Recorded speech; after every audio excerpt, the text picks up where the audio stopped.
And we're back here. Main events. We're done talking all the negativity around your Arizona Cardinals. But I do know one thing. There is a coach around town that is locked in, does talk to his coordinators, does overrule them sometimes if needed.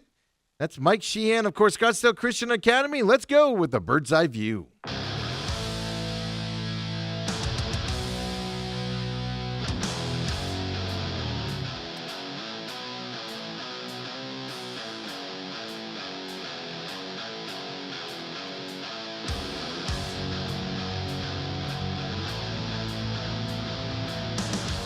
And there he is, the pride and joy.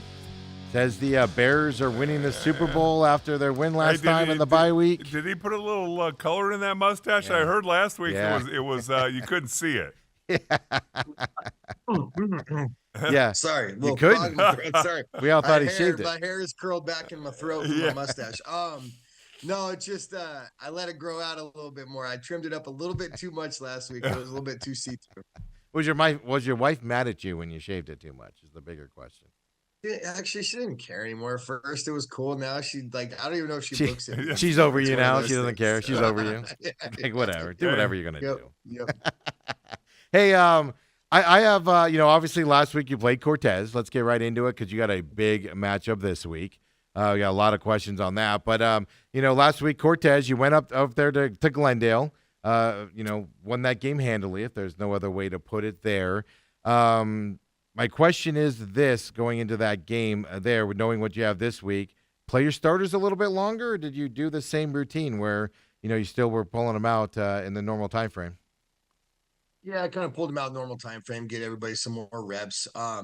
We cut out our last JV game because our JV kids have played in so many varsity games. So since we cut that out, we wanted to give them a good amount of work. And, because at our level, kids are allowed 15 games. Yeah. At every other level, it's like 10 games. So our boys, every single boy has almost played in every single game, which is awesome as far as JV kids, right? So we cut them off at halftime, make sure we stay healthy going into this week, worked on some stuff. But, boys played well. I don't think they're trying to slow down at all, and they don't kind of go down to their that sounds that bad. They don't play a lesser opponent. They don't play down at all. They keep playing their style football. I don't think there's any insult to that. My question that I've been dying to ask you, I should have asked you last week, kind of bad timing with what you have coming up. But I mean, we talk all the time, right, about Caleb and Sean and all your guys that are just having a good, successful season.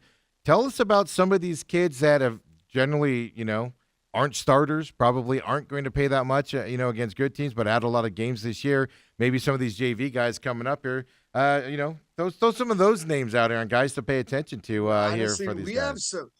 We have some awesome young kids. We really do, and it's that's kind of a blessing about our program. Being at a smaller school, they all shoot on Friday nights. They all play on Friday nights. They all play a lot of games, but got a couple freshmen. Ben Watkins is a running back for us. I think he might have 4 or 5 touchdowns already, a couple 100 yards. Sully Reeder, who's a freshman, he's a smaller kid in stature, but freaking gigantic heart. I think he's got a couple picks this year, playing really well. Sophomore RJ Reeder, he's playing phenomenal too. He kind of plugs and plays wherever. He's a kid that switches his jersey on and off if he's playing, whatever position. I can't even get the words out today. Whatever position he is playing, he'll switch it in and out. But honestly, Gibbons, we got another Gibbons, number 88. He's first-year football player, and he's a pretty nasty little tackler. AJ Scapitici. Yep, say that 3 times fast. He's been playing pretty well for us. So just a lot of great, hardworking kids that are bought in. That's what we have. To kind of go on a little tangent, like you said, to give these guys a time, like the JV season's over. So I kind of sat in the weight room the other day. We were talking. I said, hey, if you guys want to go on to your next sport, if you kind of want to do your thing, if you want to move towards your next season, like I give you an open door, you guys have worked your butts off, but not one single person left, and they want to keep rolling with this team. So it's definitely a team type atmosphere from senior down to freshman. So fun to watch. So this is the time of year where the AIA rankings start coming out, and I don't know if there's ever been a year where everybody goes, "Oh yeah, I'm happy with the way the computer rankings came out." Yes. You've got 3 or 4 undefeated teams in 2A. You got Veritas, you got Phoenix Christian, you got you, and I don't know if there's a 4th. No, there's not. Yeah. Okay. There's not, but there's a bunch of 6 and one 1, loss. yeah. One loss. St. teams. John, Santan Charter, Camp Verde, Wilcox, Arizona Lutheran, all 6 and 1 there. So ranked afterwards. they came out yesterday. As you look forward, I know personally that you do pay attention. Do you share that with your kids? Were they expected to be number one? Do you think they care? Well, they wholeheartedly care, right? So it's like, I might have shot more messages off the huddle yesterday than I've done all year. So I feel like, it's hard to get up sometimes. It's hard to get going, but to get boys going, to motivate guys, like, I feel like I got to go find some stuff. And sometimes I got to drum it up and it's not really there. Like, we don't have to drum it up anymore, right? Like, it's right there for us.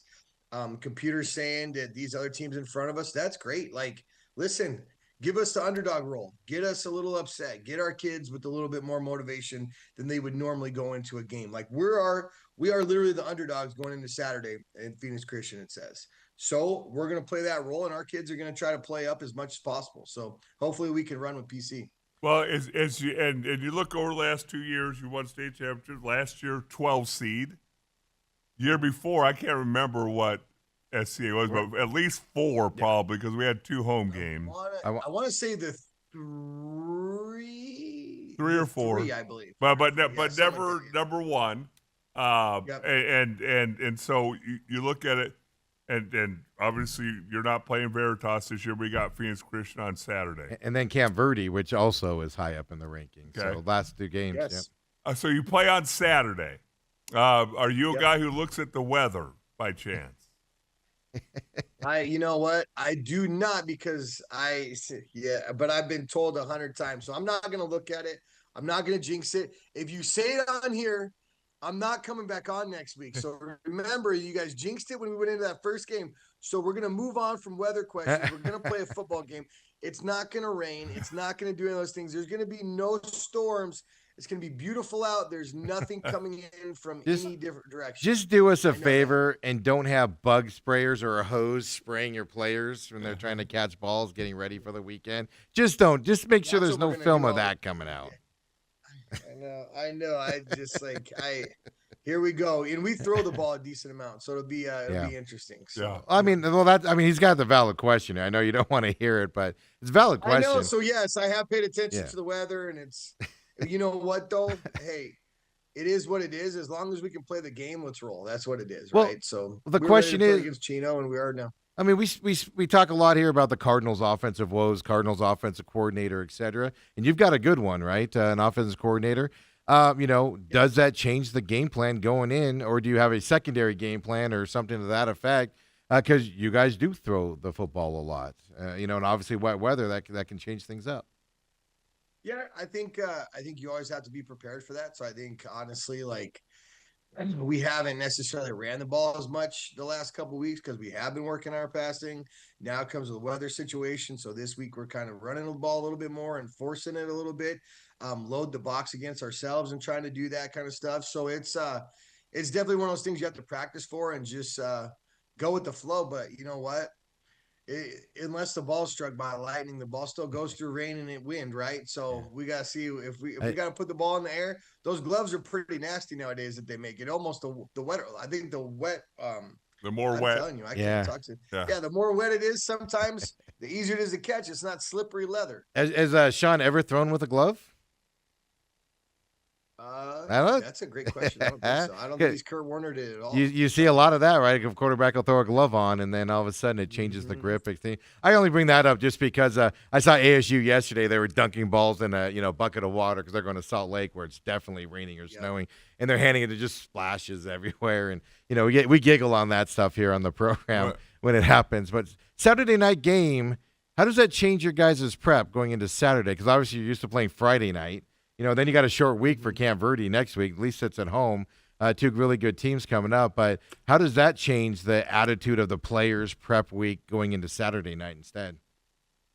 I I honestly try to take advantage of it a little bit since it is a big game. Usually on Mondays, we'll do more of a walkthrough film install day. We lifted and had full practice yesterday. We had a scrimmage style practice yesterday. It was good on good the whole time. Kickoff, return, punt return, offense, defense. So, like, I'm using it to bang a little bit more early in the week, prepare for later, right? So instead of kind of like going through the motions, like let's get after a little bit more, give our bodies a rest towards the end of the week, and then get ready for Saturday.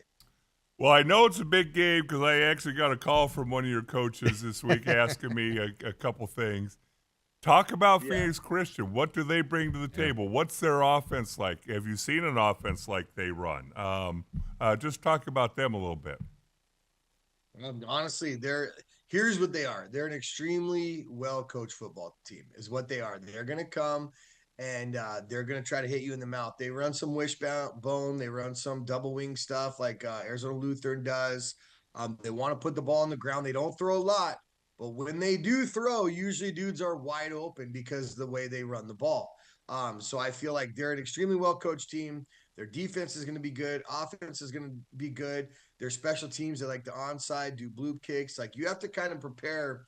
You can't leave a lot out, right? You can't not prepare for a certain part of the game against these guys. There's a lot to prepare for, and we haven't necessarily seen it all year. So it's one of those things where, sometimes you can prepare the same every week if you're seeing the same kind of offenses, just different little ticks to it. But this is entirely different. So we have to prepare in a different way, slowed our practices down to make sure that we're ready for what's coming, or at least we can be prepared for what we might see. Always found it difficult because no matter what level, 6A down to 2A, most teams are running spread offenses, throwing the football around. All of a sudden, you see a wing tee or single wing, double wing, whatever, and it's hard to get your scout team to run it nearly as quick as you're going to see it, in this case, Saturday night. And that first quarter hits those guys pretty quick. How's your scout team responding to this? Honestly, I think we started it. I'm not gonna make anything up. We started last week, right? So we started when we were playing Cortez last Monday. We were going against PC's offense. That's what we were doing. So we were running their scout because they ran a little bit similar offense. So we figured prepare for this week last week. But they've done pretty good. PC likes to get up to the ball, like they're quick out of the huddle, up to the ball, snap and go, right? So we've had to emulate that a little bit. I know they're going to try to go on two and draw us off a little bit. So we're trying to emulate of like up to the ball quick, going on two. We've been practicing against that for the last 2 weeks, and hopefully we're prepared for it. But I think our scout has done a pretty good job because honestly, like we've turned everything into competition now instead of just like lazily going through scout and lazily doing this and lazily like just looking at a piece of paper and go here. Like we turn everything into competition. If scout beats our defense, the defense has to run. You know what I mean? If our scout defense beats our first team offense has got to run. So since we've made it a little bit more competitive, I think the boys have kind of upped it a little bit, which is hard to do for scout. But I think we've got a couple more days to prepare, but hopefully there's some something works because they're going to be hard to stop. They score a lot of points. You weren't kidding. They don't throw the football. I just pulled up the box score for the last 3 games. If these stats are correct, 5 attempts, 3 attempts. So and with that running game with that wing T. So that's I call it the old style offense there. You know, when we saw it with ALA in the playoffs a couple years ago, it was like, what is happening out there? The where they're lining guys up. I do find it interesting looking at your guys' comparable schedules. You know, they played a lot of teams that, are good in terms of, when they play other guys, but when they played Phoenix Christian, a lot of high scoring, I'm going to call them blowouts. I hate to use that term at this level, but, on that, then they got you this week and Veritas, the number 1 team next week. And you guys have, of course, Phoenix Christian, and then you go to Camp Verde, another highly ranked team. So you both are kind of running into a big game for the first time this year, going up against each other on that side. So it's going to be an interesting, battle it out here. Is the game at SCA or Phoenix Christian? Yeah, it's at SCA. All right, 7 p.m. Saturday night. Yeah, it should be. They are good. And honestly, I don't think they haven't beat anybody by less than 14 points or something, right? So they've put it on some teams, and it's to think about that kind of offense, you don't think about a lot of scoring, but what they do extremely well. So it's hard to stop. You know what I mean? We played an offense like that about 3 or 4 years ago before you got there, and they hung 70 on us. So that's right. Was that Mingus? It's like, no, it was somebody else. It was in the playoff. Morency. Morency. I meant Morency. Yeah, Morency. What does their defense? How can they present you problems offensively? They're all fast, physical, strong kids, right? So they're good, fast. They got a great secondary, good linebacking core, and obviously like a great D line. Those kids play both ways, and they're tough dudes. I think they'll come after us a little bit. They're going to want to hit Sean. They're going to want to try to get to him. We got to make sure we get our running game going, do all that kind of stuff, and kind of be prepared because they're like a fast, physical defense. They're a good team. I really do think they're good. And like I said, extremely well coached. And when you can get high school kids extremely well coached, you're going to be able to battle every single week in and out. So. They got one kid there, a sophomore, 13 sacks on the season here, Aaron Witten there. So you're just looking at their defensive 20, stats. Right? 20, he's their tailback too. Yeah, the running back too. Yeah, so there you go. Yep. 13 sacks and their starting run. Okay. And he runs the football he's got too. 13 sacks and I think 15 touchdowns, 17 touchdowns. 17 total touchdowns according to what I'm looking at. Phenomenal athlete. He's a really hey, stop that kid, right? Yes, I mean there's a lot to stop. The problem is it's all the horses in front of them do a good job blocking, so they're all good, you know. Who's playing good for you up front on offense? Our offensive line from left to right is Luke White, who's a sophomore, actually a really good, phenomenal athlete. Left guard is Joey Casasilla. Center is Big Red, obviously. You got Sammy Watkins. Right guard is Bennett Libby, and then right tackle is Cade McKee, and then we can plug and play Landon Larkew's 6'3", 310, and London Olson's been playing offensive line for us a little bit, Logan Liston. So I think we got a decent amount of kids that can kind of plug and play. It just really took us a couple of weeks to find that right, what's the word I'm looking for? The combination. Right combination, yes. Yep, correct. Yep. But they've been playing pretty good. Okay. I asked you it last week, and I asked you, it was my first question today, is did guys get playing longer? What are you doing going into this game? Because we're all willing to bet here a lot of money that your starters are going to have to be playing into this fourth quarter and finish up this game this weekend. Everybody's anticipating that to happen. What's the thought process? What are you doing to make sure those guys are ready to play, both conditioning, but also just getting, quite frankly, just hit and banged up for 4 quarters in this game? That's kind of why we did the last 2 days. So everything's been competitive. Everything's been fast. No standing around in practice. And yesterday, Coach Ernie, he does all our conditioning stuff. And on my notes on my practice schedule, said run until PC's tired. So we got to make sure that we're in shape, be ready to go. So that's what we ran until PC is tired. That's our goal to get in pretty good shape. That's the goal. Well, especially if they're a running team, right? That running takes a little bit more out of you on the defensive side, and people don't know a lot of the defensive guys turn around and go right on the offensive side. On top of that, so that's is that going into this game, is that something you're going to be thinking about early in the game in terms of play calling and stuff, or is it just no, we're going to go and everybody will be ready to go? I think it's those kind of offenses put a lot of pressure on the defense. It makes the defense extremely tired. Like usually on offense, and they both get tired, right? No matter what you're doing. But the offense knows where they're going. So they're always doing what they're doing. And the defense always has to react, which is always, I feel like, more tiring than anything else, right? And maybe Dale can contribute to that. Like he's got a great story on that.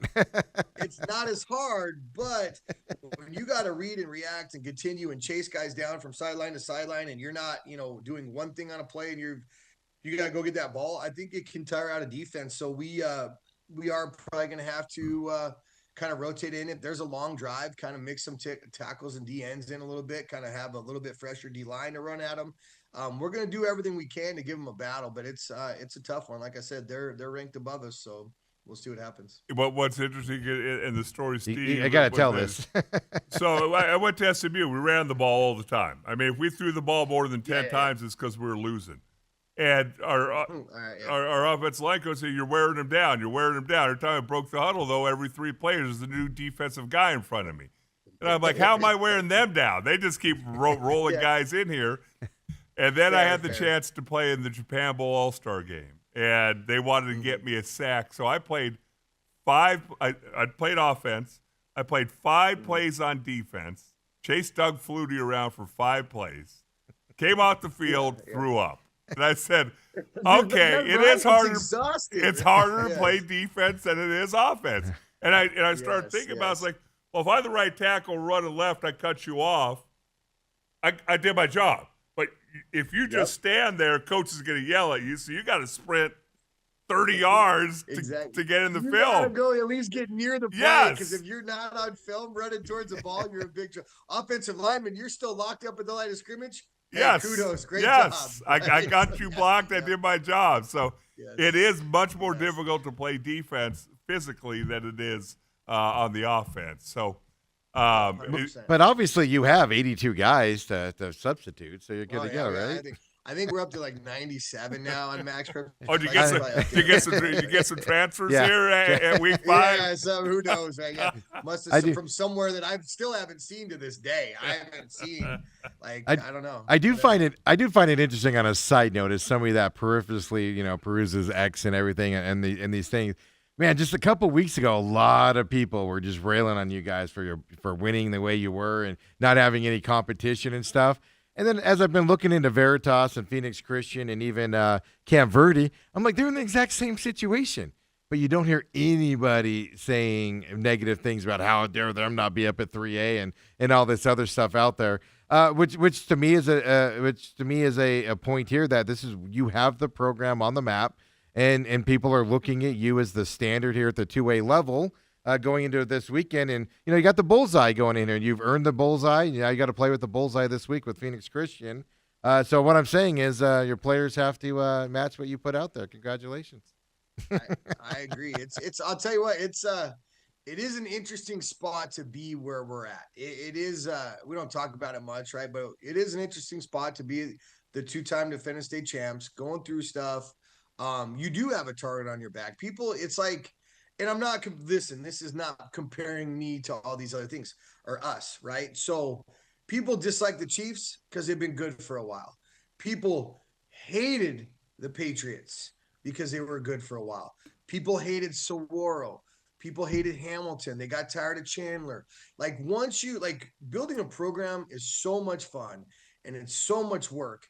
And then once you do this, you're like, man, like I'm really proud of this. Then people want to tear it down. But then all it does is motivate you a little bit more to keep going. And honestly, it's hard. It's football and they're high school kids. Chances, like I've said plenty of times, the chances of us winning another state championship is very slim. There's so many good teams.